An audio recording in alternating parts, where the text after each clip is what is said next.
La tension est restée vive en Centrafrique ces derniers jours. Plusieurs dizaines de personnes ont été tuées dans les violences et plusieurs édifices publics ont été détruits. Pendant ce temps, la chancelière allemande a effectué une visite de travail de 5 heures au Niger dans le cadre de sa tournée africaine, avec au programme de grands dossiers à l'instar de la sécurité et l'immigration clandestine. Et puis au Rwanda, le président Paul Kagame est monté au créneau pour fustiger la décision des juges français de réouvrir l'enquête sur l'assassinat le 6 avril 1994 de l'ex-président Juvenal Habyarimana. Voilà pour le menu de cette édition d'International. Merci, mesdames et messieurs, de faire confiance à CamNews 24. Pour commenter et analyser ces sujets, nous recevons sur ce plateau Ghislain Kougan, spécialiste des questions internationales. C'est un plaisir de vous recevoir, Ghislain Kougan. Le plaisir partagé. Rendons-nous en Centrafrique à l'entame de cette édition. Le pays a connu une semaine particulièrement agitée avec des violences qui ont causé la mort de plusieurs personnes. Après cette flambée de violence, le calme est revenu à Bangui. Retour au calme ce jeudi à Bangui après les violences survenues mardi. Au moins 11 personnes sont mortes mardi dans la capitale centrafricaine, selon un dernier bilan publié ce jeudi par l'ONU. Mais selon les sources hospitalières, le bilan serait de 6 morts. Ces nouvelles violences font suite à l'assassinat d'un officier de l'armée à Bangui. La paix est fragile en Centrafrique depuis le renversement de l'ancien président François Bozizé en 2013. La RCA a été en effet le théâtre des tueries intercommunautaires qui ont fait des milliers de morts et des centaines de milliers de déplacés, selon l'ONU. Au début de cette année, la situation s'est stabilisée un peu avec l'élection du président Faustin-Archange Touadéra. Les violences de ces derniers jours, Ghislain Kougan, remettent au goût du jour la question de milices qui continuent de circuler illégalement avec des armes. Effectivement, naturellement, dans un contexte comme celui de la RCA, on comprend très bien qu'il va être difficile de batailler pour revenir au calme. Je comprends la préoccupation, mais je pense aussi que cela peut s'inscrire dans une volonté toujours difficile des différentes parties prenantes de débattre de comment est-ce qu'on veut réorganiser le pays, de quel est le rôle qu'on va attribuer, soit au anti-Balaka, soit à la rébellion ex-Séléka, comme on aime bien les appeler. La question aussi se pose au niveau du regard que la communauté internationale, mais aussi l'Union africaine, a sur le règlement pacifique que l'on veut du conflit en RCA. Et effectivement, naturellement, on avait cru qu'avec l'élection du nouveau président, Archange Faustin Touadéra, on irait très vite vers le calme. Mais je pense aussi qu'il ne faut pas tout de suite diaboliser. On peut détruire en une seconde, mais il faut beaucoup plus de temps pour construire. Et donc, la RCA est encore en train de travailler pour cette reconstruction. L'archevêque de Bangui, Dieudonné Zapalanga, nommé au rang de cardinal par le pape François, est allé à la rencontre des musulmans du PK5. Comment comprendre cette main tendue aux musulmans? Simplement, pourquoi? Pourquoi est-ce qu'il va à l'encontre des musulmans du PK5? Parce qu'il y a eu un massacre dans ce territoire-là, un massacre qui a débouché sur l'assassinat d'un commandant de l'armée. Et donc, il y a eu des représailles qui ont laissé sur le carreau une dizaine de morts. C'est la raison pour laquelle le cardinal, une fois, après avoir été intronisé, on va le dire, par le pape François, a décidé de tendre la main directement vers la communauté musulmane aujourd'hui, qui est au cœur, disons, de la brouille. Pourquoi? Parce qu'après cela, il y a eu des représailles. Et je pense que les choses se font dans le bon sens. Pourquoi? Parce qu'effectivement, quand on a interrogé certains musulmans abrités, ou alors qui habitent le quartier PK5 de la RCA, ils ont exprimé leur volonté, leur bonne foi. Ils ont accueilli favorablement le fait que ce cardinal soit nommé pour travailler à la restauration de la paix en RCA. Donc il n'y a pas eu une division, une dissidence religieuse. On n'a pas dit non, le cardinal il est catholique ou alors il est chrétien, alors que nous, musulmans, on doit faire blocage. Non, ils ont plutôt reçu favorablement la bonne nouvelle et cela peut traduire des lendemains ou alors des relations interconfessionnelles en RCA. Et c'est toujours bon pour un pays qui est en quête de paix. Ces efforts manifestes au niveau de la religion, Ghislain Kougan, peuvent-ils avoir une influence sur les chefs de guerre? On a le sentiment qu'on a tout perdu en RCA. Alors, quand la politique n'arrive pas à prendre le dessus, quand les uns et les autres n'arrivent pas à revenir à de meilleurs sentiments, on a toujours tendance à s'en remettre à Dieu. Eh bien, le pape peut symboliser Dieu chez les catholiques. On estime donc, parce que je pense qu'il faut comprendre le contexte. Le pape est venu, je crois, en 2015 en RCA. Après le pape, il y a eu l'élection, mais après, il y a cela une semaine, vous l'avez souligné dans votre élément, il y a eu encore des massacres. Et voilà qu'on nomme un cardinal, comme pour dire qu'en réalité, aujourd'hui, peut-être la solution, aujourd'hui préconisée par les uns et les autres en RCA, c'est la paix. La paix à travers le pardon, la paix à travers l'entraide. Et le pape, à travers le cardinal, est le porte-étendard, est le symbole même de cette paix derrière laquelle le peuple centrafricain court depuis plusieurs années, déjà je crois depuis 2013. Depuis 3 ans déjà que ça dure. À la fin de l'opération militaire Sangaris est annoncée pour la fin de ce mois. Qu'est-ce qu'on peut retenir de l'apport de cette opération dans la gestion de la crise centrafricaine? Je pense que la mission Sangaris en RCA a fait ce qu'elle pouvait faire. On sait très bien qu'à un moment donné, la France n'était pas très bien vue et appréciée dans nombre de pays africains dans les conflits, que ce soit au Mali ou alors en RCA. Mais je pense que la mission Sangaris a travaillé comme elle pouvait et que si on estime que sa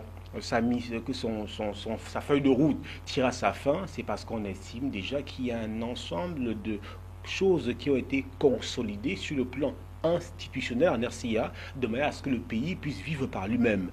Premièrement, vous avez une élection présidentielle qui était aujourd'hui qui était brandie à un temps comme étant la voie de sortie, c'est fait aujourd'hui, et depuis peu aussi, on voit qu'il y a quand même d'accalmie. Vous savez, en 2014, il y avait près de 900 000 personnes qui fuyaient la RCA. En 2015, il y a eu près de 500 000. Aujourd'hui, en 2016, on parle de 400. Ça veut dire qu'on comprend qu'il y a un retour timide peut-être, mais un retour tout de même. À partir de ce moment donné, on peut envisager que la RCA puisse travailler par elle-même et pour elle-même pour le retour de la paix. La raison pour laquelle on peut estimer, envisager sereinement le retour, alors la rentrée en France de la mission Sangaris en RCA. Ça montre aussi surtout la maturité du peuple centrafricain et c'est à ce moment que je pense qu'il ne faut pas remettre tout en question à travers ce qui vient de se passer, ce massacre-là. Je pense que la RCA est en train de vouloir véritablement tourner la page sombre du passé et puis vivre comme une nation prospère. Est-ce qu'on ne pourrait pas dire que finalement la gestion de cette crise, la fin de cette crise dépend uniquement des Centrafricains? Naturellement, je pense que c'est le message même qu'il faut véhiculer et je pense aussi que les Centrafricains le comprennent très bien parce que si après l'élection d'Archange Touadéra, qui, faut-il le préciser, était candidat indépendant, il n'appartenait à aucune obédience politique en réalité. Ça veut dire que le peuple centrafricain a compris l'intérêt de tourner la page sombre du passé et de s'engager vers l'avenir. S'engager vers l'avenir, je pense que Touadéra est justement le symbole de la volonté manifeste du peuple. On oublie les casseroles, parce que si on avait pris un candidat de l'Ex-Séléka ou bien un candidat des Balaka, on aurait dit qu'on a favorisé un camp. On a pris un candidat neuf. Un neuf veut dire, en fait, un candidat neuf qui n'a pas de casserole, qui est un candidat indépendant. Et ça montrait également la dynamique. Aujourd'hui, j'espère simplement que les forces sous-jacentes, tapis dans l'ombre, vont laisser pleinement les pouvoirs au président Touadéra et puis à l'Assemblée nationale de ce pays pour que, par lui-même et pour lui-même, ce pays puisse retrouver le chemin de la paix. International s'intéresse également à la visite de la chancelière allemande Angela Merkel au Niger en début de semaine. Lors de sa tournée africaine, au terme de cette première visite depuis qu'elle est chancelière, Angela Merkel a annoncé que l'Allemagne va débloquer 27 millions d'euros pour aider le Niger sur le plan militaire et contribuer au développement du nord du pays. Quelle analyse peut-on coller à ce nouveau chapitre entre Niamey et Berlin? Je pense que cela s'inscrit en droite ligne de la volonté de l'Europe ou alors principalement de l'Allemagne d'explorer de nouveaux horizons. On sait très bien que l'Europe est en crise aujourd'hui. Vous savez que depuis 2013, le centre du monde sur le plan économique n'est plus en Europe, c'est en Chine aujourd'hui. Depuis 2013, la Chine est la matrice économique du monde. Alors l'Europe est en déclin, un déclin que beaucoup qualifient d'irréversible, je ne dirais pas. C'est ce qui explique donc que le géant de l'Europe aujourd'hui, l'Allemagne, puisse se tourner vers le Niger. Il y a un indice qui peut montrer que l'Europe est véritablement en déclin, la sortie du Royaume-Uni de la zone euro, si ce n'est pas un symbole pour témoigner tout cela. Et donc l'Allemagne aujourd'hui veut diversifier ses partenariats parce que le partenariat par exemple entre l'Allemagne et le Cameroun, c'est fait, c'est bien scellé. L'Allemagne veut aussi aller plus loin et c'est la raison pour laquelle aujourd'hui Angela Merkel est en voyage au Niger. Une raison aussi qui peut être fondamentale, c'est que le Niger est aussi la voie d'entrée des migrants. La plupart des migrants de l'Afrique de l'Ouest passent par le Niger pour notamment vouloir sortir du continent africain.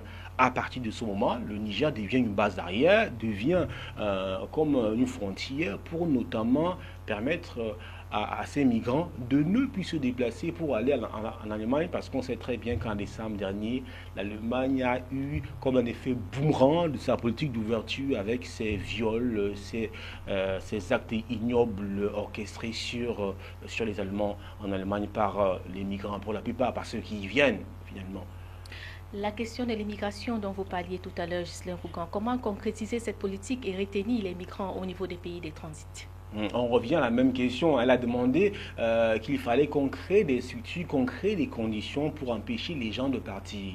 Elle a dit simplement ce qu'on dit tous les jours. Pourquoi est-ce que les gens partent? Ils partent parce qu'il y a la pauvreté. Ils partent parce qu'ils espèrent trouver mieux ailleurs. Alors il faut donc qu'on travaille, qu'on crée des infrastructures, qu'on mette sur pied des entreprises pour retenir les gens au pays. Il faut aussi qu'on mette sur pied des véritables politiques pour éviter les crises politiques, pour éviter des cas des réfugiés, parce que les gens ne partent pas tous pour les mêmes raisons. Il y en a qui sont des paresseux qui veulent partir, mais il y en a qui partent parce qu'ils sont contraints de partir. Et dans tout cela, il faut bien faire la part des choses. Je pense qu'à partir de ce moment donné, quand l'Union européenne promet 1,8 million d'euros, je crois, pour aider les migrants, vous savez, le Niger seul a demandé 1 milliard. Bon, vous voyez que ce n'est pas suffisant, et c'est la raison pour laquelle le président Issoufou a demandé à Angela Merkel de travailler suffisamment, qu'on puisse arriver même à un plan quinquennal pour l'Afrique, comme le fait les États-Unis aussi, oui, par exemple. Donc c'est une possibilité à explorer. L'Allemagne a également annoncé la construction d'un centre logistique au Niger. Quelle est la vision de cette nouvelle base? Une annonce qui crée polémique, parce que d'aucuns estiment qu'il s'agit de la construction d'une base arrière militaire comme ce qui est au Mali. Donc je pense que pour l'instant, il est indécent de faire à l'Allemagne ou alors au Niger un procès d'intention. Disons que c'est une base logistique en appui à la base militaire qui est au niveau du Mali. Vous savez très bien que la base militaire du Mali, c'est en prévision de 650, je crois, soldats allemands qui vont aller aider la force de la MINUSMA au Mali. Et c'est normal qu'il y ait une base logistique de ravitaillement d'eau au niveau du Niger, parce que vous savez quand même que le Niger est très proche du Mali sur le plan frontalier. On peut donc comprendre que tout le trajet entre le Mali et le Niger puisse être libre pour qu'il y ait une coordination de force entre la MINUSMA, les Allemands. Il y a 650 soldats allemands qui sont au Niger, qui sont au Mali pour travailler à la stabilité, et puis notamment le centre logistique qui est plutôt au Niger. Mais je pense que les commentaires sont libres. Bon, chacun peut... Et Ghislain Rougan, concrètement, cette base logistique va apporter quoi au Niger? Qu'est-ce qu'elle va apporter au Niger? Premièrement, je pense que la base logistique est intéressante. Pourquoi? Parce qu'il s'agit d'un accord dans cet échange, d'un accord de partenariat si on veut. Qu'est-ce qu'elle apporte fondamentalement?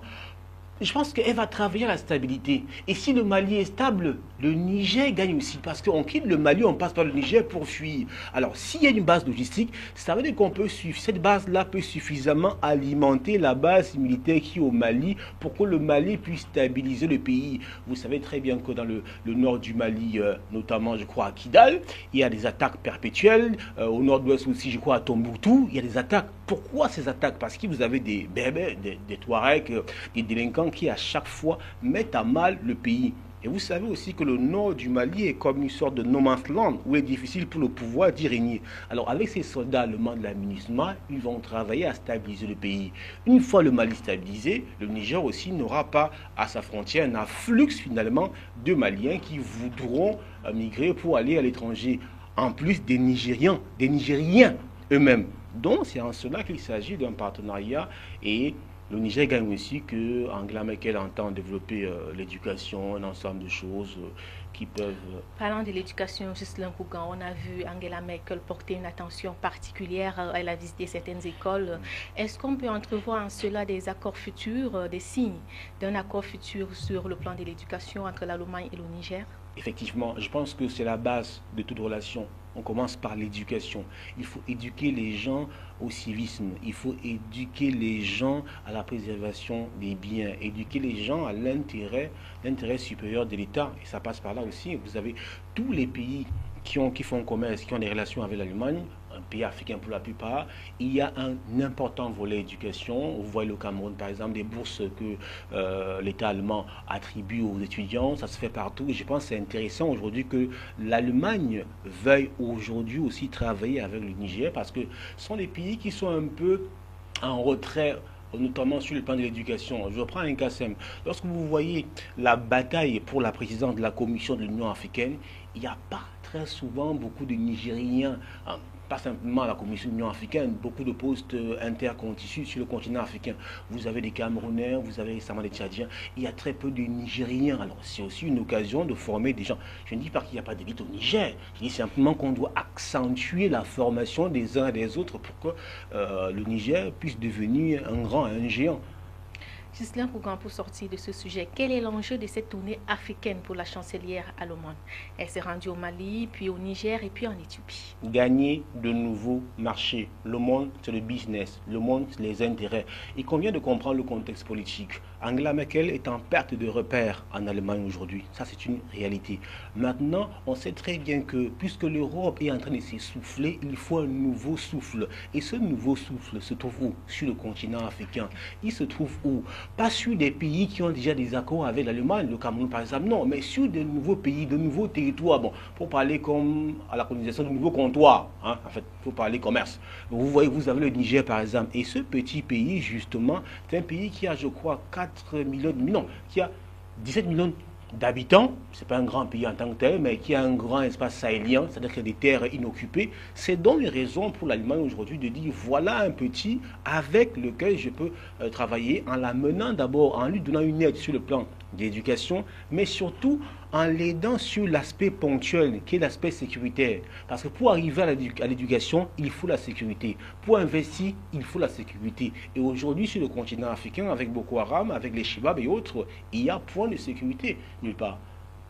Voilà Ghislain Kougan qui nous conduit à la dernière thématique de cette édition. Le président rwandais Paul Kagame a fustigé en début de semaine la réouverture par la justice française de l'enquête sur l'assassinat en 1994 de l'ex-président Juvenal Habyarimana. Paul Kagame n'a guère apprécié la décision des juges français. Ils veulent rouvrir l'enquête sur l'attentat contre l'avion de l'ancien président Habyarimana, l'attentat qui a déclenché le génocide de 1994. Les juges français demandent l'audition d'un ancien proche de Paul Kagame, Faustin Nyamwasa, qui le met en cause. Il est lui-même visé par la justice française. Je dis que c'est la France qui devrait être sur le banc des accusés, qui devrait être jugée. Pas des gens au Rwanda, pas des Rwandais. Paul Kagame a par le passé accusé l'armée française d'avoir été impliquée dans le génocide. Paris soutenait à l'époque le régime d'Habyarimana. Une première enquête du juge Bruguière mettait en cause des proches de Paul Kagame. Elle avait entraîné la rupture des relations diplomatiques entre Paris et Kigali entre 2006 et 2009. Lundi, Paul Kagame a évoqué une possible nouvelle rupture. Pourtant, ces dernières années, les relations entre les deux pays allaient un peu mieux. Une deuxième enquête des juges français Trévidic et Pou semblait dédouaner les alliés de Kagame. Elle citait comme zone de tir des missiles la plus probable un camp tenu par la garde présidentielle d'Habyarimana. Et la justice française a organisé ces 2 dernières années 2 procès de génocidaires qui s'étaient réfugiés sur son territoire. Mais la demande d'audition de Faustin Nyamwasa vient mettre un terme à ce réchauffement passager. Il était chef des renseignements militaires de la rébellion à l'époque de l'attentat. Réfugié en Afrique du Sud, il a fait l'objet d'au moins 2 tentatives d'assassinat qu'il impute à Kigali. Paul Kagame n'a guère apprécié la décision des juges français. Ghislain Kougan, c'est une nouvelle controverse entre Paris et Kigali. C'est le moins que l'on puisse dire, effectivement. Il s'agit là véritablement d'une controverse. Mais vous savez, les controverses sont le lot quotidien des relations diplomatiques. Et donc, je ne dirais pas qu'on va s'en réjouir, mais je dirais qu'il y va du cours de la vie des relations entre différents États qui aujourd'hui peuvent connaître des tempêtes et qui parfois peuvent se normaliser. Et c'est vrai que les relations entre Kigali et Paris sont très souvent teinté, comment dirais-je, de rebondissements quelque peu nocifs pour ce qui est de l'image d'un pays, parce que les sujets sont sensibles et parfois peuvent heurter les uns les autres. Ghislain Kougan, qu'est-ce qui peut justifier un tel rebondissement dans l'affaire de l'assassinat de l'ex-président? Je pense qu'il s'agit d'une question d'opportunité. Vous avez les amis d'hier qui sont les ennemis d'aujourd'hui. Et automatiquement, c'est parce qu'ils ne sont pas entendus sur un ensemble de choses. Partage du pouvoir, partage entre guillemets du gâteau, comme on a bien dit sur le continent africain. Vous avez quelqu'un qui décide aujourd'hui de parler et qui était très proche du président au pouvoir aujourd'hui. Et tout ça, je pense que le reportage l'a bien dit, tourne autour du génocide contre les Hutus. Contre les Tutsis, Hutus et Tutsis en 1994 au Rwanda, ce génocide qui a meurtri grandement le continent africain.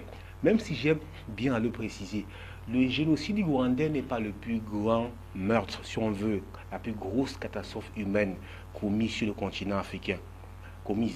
La plus grosse catastrophe, c'est ce qui se passe en RDC. Il y a plus de morts en RDC, depuis le conflit en RDC, que le génocide rwandais. Mais bon.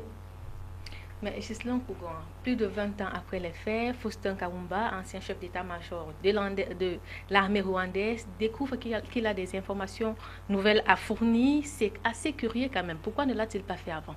Justement, pourquoi ne l'a-t-il pas fait avant? C'est pourquoi je dis, dans quel intérêt l'aurait-il fait? Peut-être qu'avant, il ne voyait pas l'intérêt, peut-être qu'avant, il n'avait pas un ensemble de pression, peut-être qu'avant, il n'avait pas un ensemble d'éléments d'appréciation, peut-être qu'avant, il avait perdu la mémoire et aujourd'hui, curieusement, la mémoire lui est revenue. Mais je pense simplement que cela traduit, pour être plus sérieux, la volonté d'un gouvernement, la France, à chaque fois accusée. Vous savez que la France est accusée dans ce génocide-là de vouloir présenter patte blanche, et pour ce faire, il faut notamment noircir l'image du président rwandais avec les prouesses que le Rwanda fait aujourd'hui. Ça, c'est clair, le Rwanda est un exemple de dynamique économique et même politique sur le continent africain.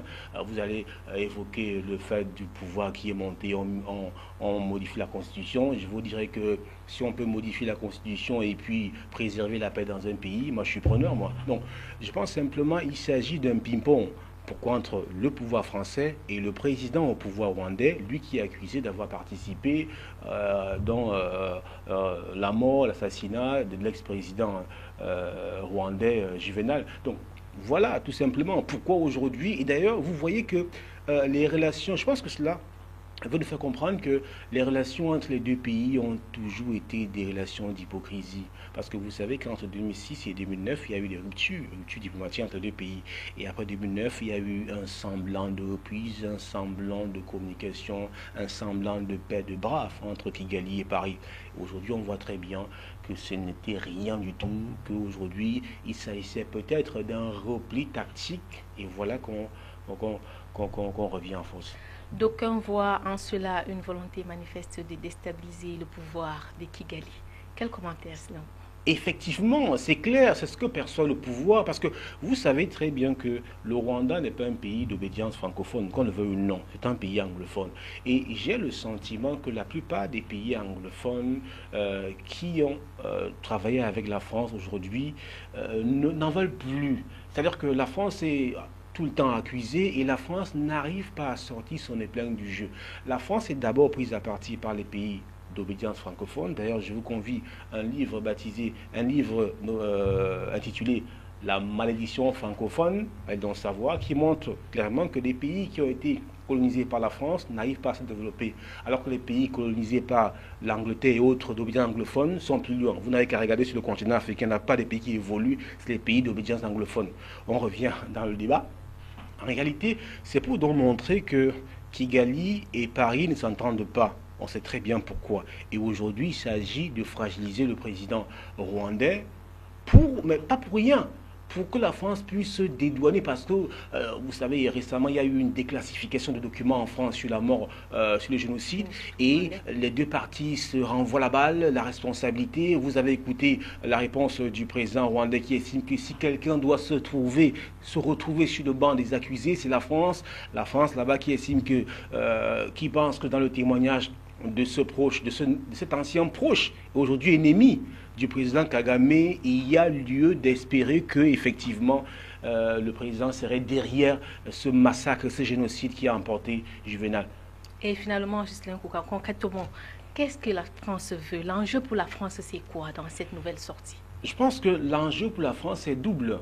D'abord, restaurer son image, mais en même temps, faire tomber le président rwandais qui, à chaque fois, défie la France. On le sait très bien. Et encore une fois, il a fait dans cette sortie. Ce n'est pas une sortie qui rassérène en France. Ce n'est pas une sortie qui est bien appréciée, qui est bien vue en France aujourd'hui. Quand on sait très bien que le Rwanda a carrément tourné le dos à la France. Quand vous écoutez le président rwandais, il dit que si on persiste ainsi, ils vont continuer, les Rwandais, aller demander le visa dans une autre ambassade, comme il le faisait lorsque les rapports entre Kigali et la France étaient en froid. C'est pour dire que le Rwanda a d'autres opportunités et que les menaces brandies par la France, finalement, n'ont aucun effet sur lui et son peuple rwanda, et son peuple, parce qu'il y a d'autres moyens, comme quoi la France ne peut pas cristalliser, centraliser les regards, le travail des Rwandais. Et il va loin. La justice rwandaise n'est pas sujetti aux intérêts de la France. Donc, c'est clair. Et puis, on assistera peut-être dans les prochains jours, si cela continue, à une nouvelle rupture diplomatique entre les deux pays. Est-ce qu'on peut déjà s'aventurer? C'est une possibilité. Je pense déjà qu'il n'y a pas vraiment de relations diplomatiques. C'est du ping-pong. Il s'agit simplement d'un saupoudrage, d'un colmatage. Il y a beaucoup de brèches. Les relations sont en demi-teinte. C'est vrai qu'on ne peut jamais véritablement parler de rupture diplomatique, mais dans ce cas, il n'y a pas véritablement des éléments de coopération qui puissent nous indiquer de la bonne santé avant ceci, des relations entre Paris et Kigali. Voilà, Ghislain Kougan, nous sommes arrivés au terme de cette édition. Merci une fois de plus pour votre précieuse contribution. Le plaisir est partagé. Merci également pour votre invitation. Voilà, le rideau se referme, mesdames et messieurs, sur cette édition d'International. Merci d'avoir été des nôtres. Au revoir.